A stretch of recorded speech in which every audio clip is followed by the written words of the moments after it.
Hello learners of all ages, my name is Mr. Montgomery. I teach 4th and 5th grade math, and today we're going to learn how to compare decimals.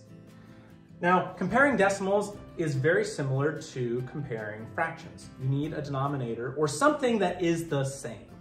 Well, I have two decimals here. I have 3 7/10 and 3 74 hundredths.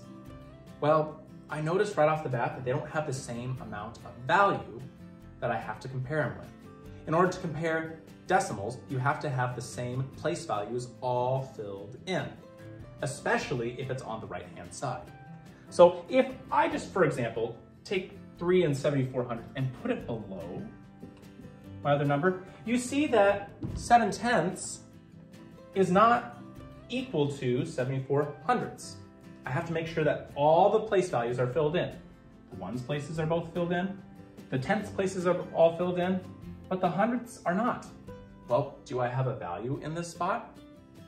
I have a value of 0. And I can add 0 to the very end of a decimal, and it will not change the value. We've talked about that earlier in the chapter. So now that all my decimal places and place values are filled in, it's a lot easier to compare. I start from the left-hand side. They both have a value of 3 in the ones place. They both check out, they're both the same. I have 7 in the tenths place. Again, they're both the same value. But here's where it gets a little bit different. 0 and 4. Well, which one's larger? Yeah, the 4 is larger. So I could say that 3 7/10 is less than 3 74 hundredths.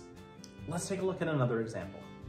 I have 0 in my ones place, and I have one space after the decimal point for each number. I still am going to line it up. 0 6/10 and 0 8/10. I see that all my place values are equally aligned. I can compare these numbers. So 0 in the ones place, they both check out, but here's where the difference is, 6 and 8.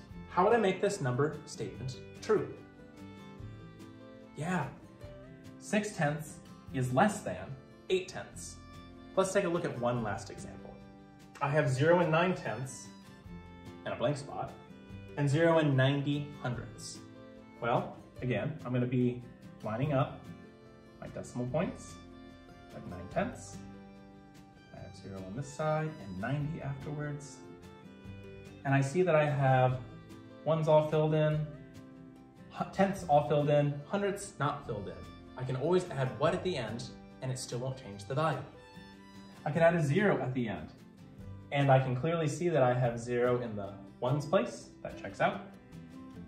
9s in the tenths place, that checks out. And 0 in the hundredths place, that checks out. That means that 9/10 and 90 hundredths are equivalent decimals.